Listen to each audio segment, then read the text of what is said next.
Imagínate esta escena. Tú de niño prendiendo ese celular de tapita de tus papás por primera vez. No sabes muy bien qué hace cada icono, pero hay uno al que te dijeron que nunca debes entrar. El del mundo. A veces con una I en medio, otras veces con una flecha rodeándolo. Pero siempre era el misterioso icono del malvado internet. Ese que si entras por error puede aspirar todo el saldo de tus padres en segundos. Y bueno, con tanto misterio y curiosidad, claro que lo haces.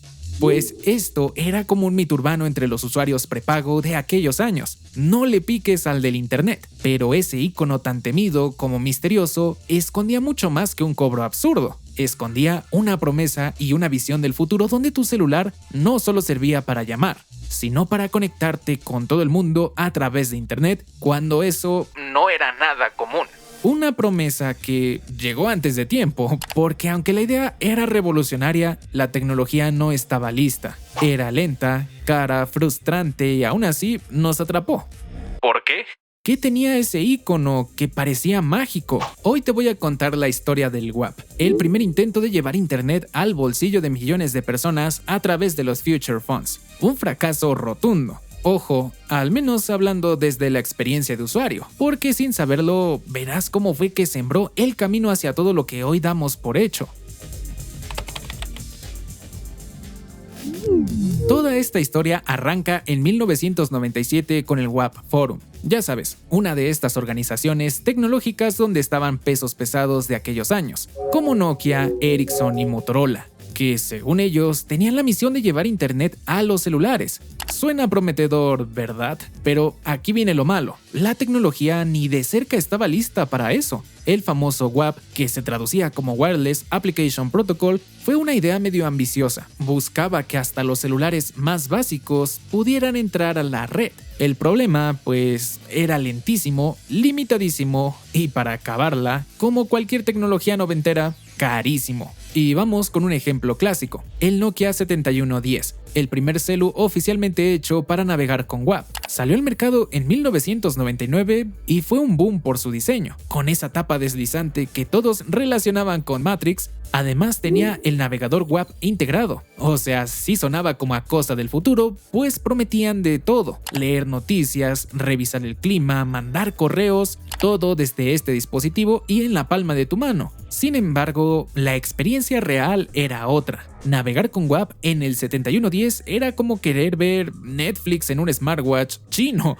Sin mentirte, las páginas tardaban más de 20 segundos en cargar. Si es que cargaban, ya que la red funcionaba a unos escasos 9.6 kilobits por segundo. Eso es miles de veces más lento que cualquier red actual. Pero lo más salvaje no era solo la velocidad, era el costo. Al principio te cobraban por tiempo en cada sesión o contenido descargado, tipo 2 pesos por 5 minutos, como si fuera una llamada, o 10 pesos por descargar una imagen o 30 por un juego. Estos precios me los estoy casi inventando, pero era algo así, ¿sabes? Luego, años después, las operadoras pasarían a cobrar por megabyte y a promocionar más la navegación libre. Spoiler, resultaba igual de caro. Lo que sí era seguro es que si cliqueabas el icono equivocado y entrabas sin querer al WAP, tocaba rezar para que no se te hubiera ido mucho saldo. Y ni hablemos de las páginas. Al menos al principio eran casi puro texto en WML, una versión prehistórica de HTML. Cero imágenes, sin colores, puro texto en blanco y negro, o bueno, sin fondo siquiera. En México la cosa se ponía peor. La mayoría tenía prepago y con lo que cobraban compañías como Telcel, nadie quería que su crédito desapareciera solo por andar visitando 5 o 6 páginas. Porque no es que pudieras andar navegando un montón. Recordemos que tardaban demasiado en cargar. Era típico escuchar "no toques ese icono, es del internet" o "no aprietes ese botón", ya que muchos celulares de la época tenían un botoncito físico especial para acceder al navegador. Así, eran muy comunes este tipo de advertencias. Muy probablemente eran casi traumas compartidos de toda una generación de usuarios prepago. Entre lo lento, caro e inútil, la gente empezó a evitarlo. Incluso en países de primer mundo se burlaban. Era típica la frase "WAP is crap", Y sí, ese juego de palabras describía exactamente cómo era el servicio. Más que avance, era una molestia. Pero bueno, no todo fue desastre. En 2002 llegó WAP 2.0, que ya no usaba WML sino XHTML, Mobile Profile, o sea, un lenguaje más compatible con páginas comunes como las de una computadora. A esto súmale la evolución de las redes GPRS y Edge, que permitían cargar cosas más rápido, con menús más decentes, imágenes sencillas, pero al menos a color o hasta en movimiento y texto con estilos. Ahí es donde aparecieron los salvadores, los navegadores de celular, Opera Mini, UC Browser, Bolt Browser, cada uno con características más avanzadas que el clásico navegador de fábrica del celular. Opera Mini, lanzado en 2005, comprimía las páginas antes de mandártelas, así que incluso con 2G podías usar Google, navegar en foros, leer noticias y hasta abrir tu correo de una forma mucho más cómoda y rápida. UC Browser, popular en Asia y también en Latinoamérica por los que le sabían, tenía hasta pestañas, gestor de descargas, almacenamiento en la nube y modo nocturno. Años más tarde llegaría Bolt Browser, que al igual que Opera Mini, comprimía las páginas antes de enviártelas. Sin embargo, era tan avanzado que podías tener una versión de escritorio y hasta ver videos. Claro, en una calidad horrible, pero podías hacerlo. Estos navegadores aprovecharon bien WAP 2.0 y las mejoras de red. De esta forma, la persona que sí quería navegar en serio desde el celular, dejaba de lado el navegador nativo y se iba directo a alguna de estas joyas, que no eran navegadores WAP en el sentido clásico, pero sí usaban las redes WAP como canal de transmisión. Fue justo ahí donde la gente pensaba, ahora sí se puede usar internet desde el celular sin sufrir. O no tanto. Y esto nos lleva a una pregunta que vale la pena hacerse. Si el WAP era tan malo, ¿por qué nos llamaba tanto la atención? ¿Qué tenía esa tecnología que aún con tantas fallas nos hacía sentir emoción? Y es que, aunque fuera un desastre en ejecución, plantó la semilla para algo mucho más grande. Pero hey chicos, antes de continuar, ¿ya están listos para la venta más caliente de verano de AliExpress? Les traigo buenas noticias. Del 18 al 27 de agosto, AliExpress estará realizando su increíble promo de regreso a clases, con descuentos alucinantes de hasta el 80% en una amplia gama de productos. Pero eso no es todo. Quiero compartirles un secreto para maximizar sus ahorros. ¿Han oído hablar de Letyshops? Es una plataforma increíble que les permite obtener reembolsos en efectivo por sus compras en AliExpress y en muchísimas otras tiendas en línea. Imagínense, obtendrán descuentos increíbles en la promo de AliExpress y no es todo, podrán ahorrar aún más con los reembolsos de Letyshops. Pero, ¿cómo funciona?, te preguntarás.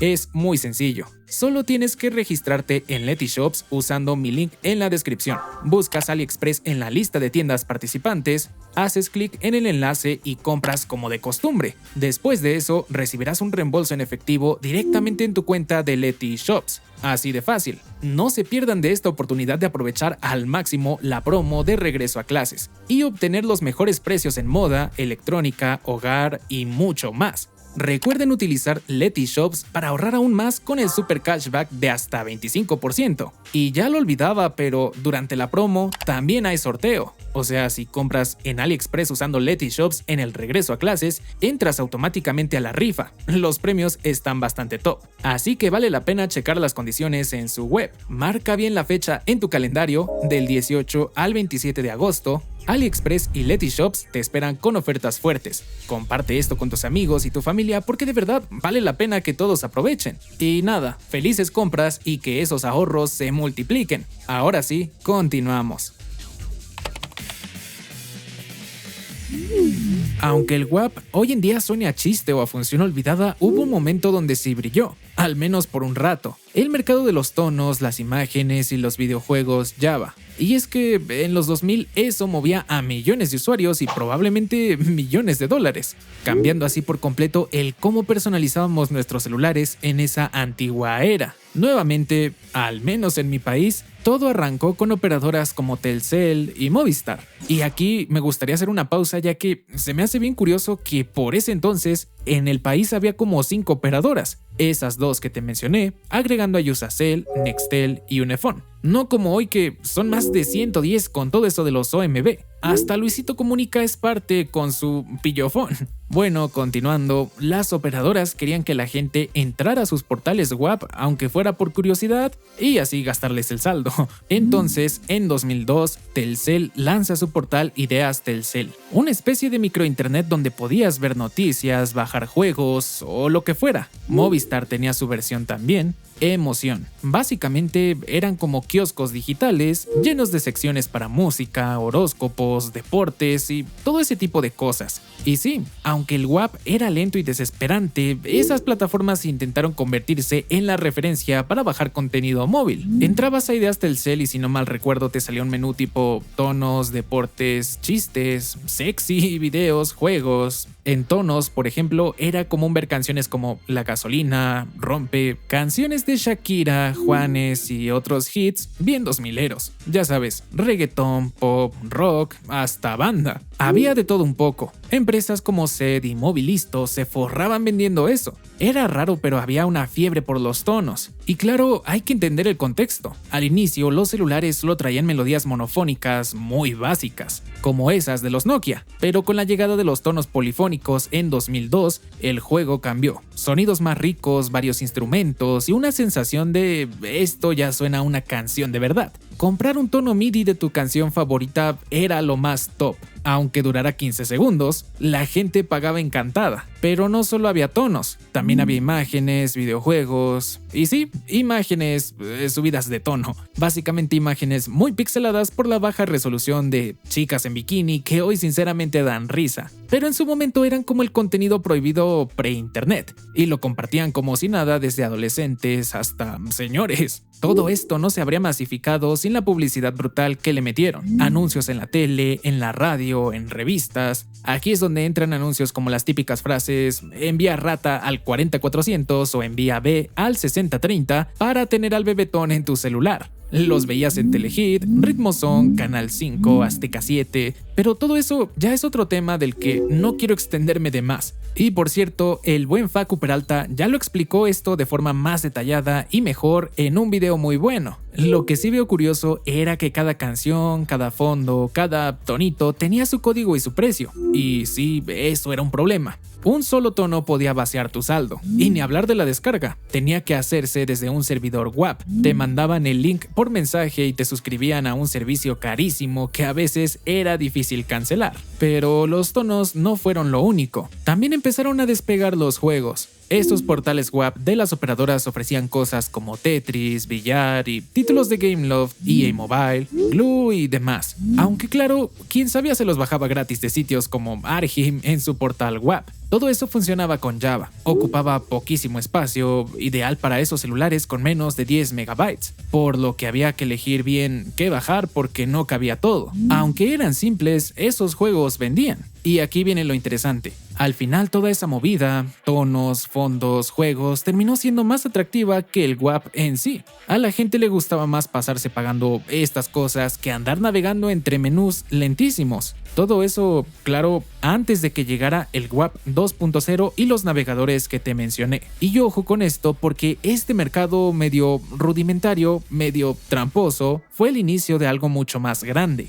Lo que parecía solo entretenimiento tonto sirvió como laboratorio para lo que hoy conocemos como tiendas de apps. La idea de cobrar por descargas, de personalizar tu celular, de tener contenido entre comillas tuyo, preparó todo para las apps modernas. Así que aunque el WAP como tecnología fuera flojo, terminó siendo la puerta para algo que nadie vio venir. Hacer del celular algo más que un teléfono, un medio de entretenimiento, un símbolo de quién eras. Y eso sí que no lo esperaban.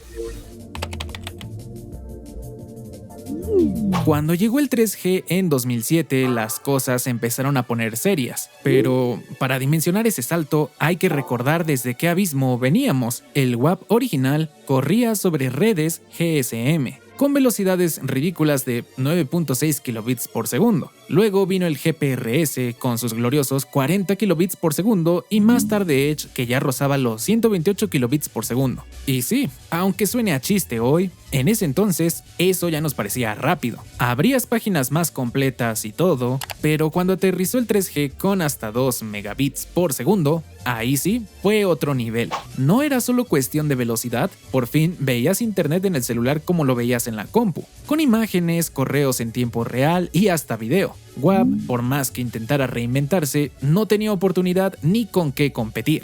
Ejemplo claro, en 2007 Apple lanza el iPhone y cambia todo el juego en todos los aspectos. Ya no necesitabas portales WAP limitados. El iPhone traía Safari, su navegador completo con compatibilidad HTML y después hasta su propia tienda. Adiós versiones recortadas de páginas. Hola Google, YouTube y Wikipedia en su formato original. La diferencia era tan brutal que el WAP se volvió obsoleto casi de inmediato. Si bien ya existían algunos smartphones con navegación más rápida que WAP, podríamos decir que realmente aquí empezó la era del internet moderno en dispositivos móviles. Desde entonces, el WAP fue desapareciendo de poco a poco. Se quedó en la versión 2.0 y nunca intentó adaptarse. Hoy el protocolo está prácticamente muerto. Los operadores lo abandonaron, muchos servidores se apagaron y las páginas web dejaron de actualizarse. Y como el protocolo no soporta certificados modernos tipo TLS, la mayoría de navegadores web no abren las páginas de hoy. Pero ojo, aunque el WAP se quedó en el pasado, muchas de sus ideas sembraron el futuro. El negocio de las descargas, por ejemplo, fue el papá de las tiendas de aplicaciones. En la época de los ringtones ya nos estábamos acostumbrando a pagar por contenido digital desde el celular. Esa costumbre y esos portales fueron los primeros indicios de lo que sería un mercado móvil más avanzado. Ahora, no todo lo que trajo el WAP fue brillante. También nacieron las famosísimas suscripciones engañosas que te cobraban sin que supieras. Y si lo piensas bien, eso se parece bastante a las compras in-app o suscripciones automáticas que seguimos sufriendo hoy. Claro, ahora leemos más lo que aceptamos, pero ese problema ya venía cocinándose desde entonces. El WAP fue pionero en la idea de estar conectados todo el tiempo. Aunque su implementación fuera un desastre, ahí nació el concepto de que el celular también sirve para ver cosas online sin depender de una computadora. Era el inicio torpe, pero inicio al fin, de la experiencia móvil que hoy damos por hecha. Y justo eso, la historia del WAP nos enseña que muchas veces las grandes ideas nacen de fracasos. Ese protocolo limitado, lento y caro no cumplió con las expectativas, pero sus conceptos nos acercaron a una conectividad más seria. Así que, viendo para atrás, ¿cuántas cosas que hoy vemos útiles podrían quedar obsoletas mañana? Muchas gracias por llegar hasta el final, no olvides suscribirte y no te vayas, te recomiendo este video, nos vemos allá.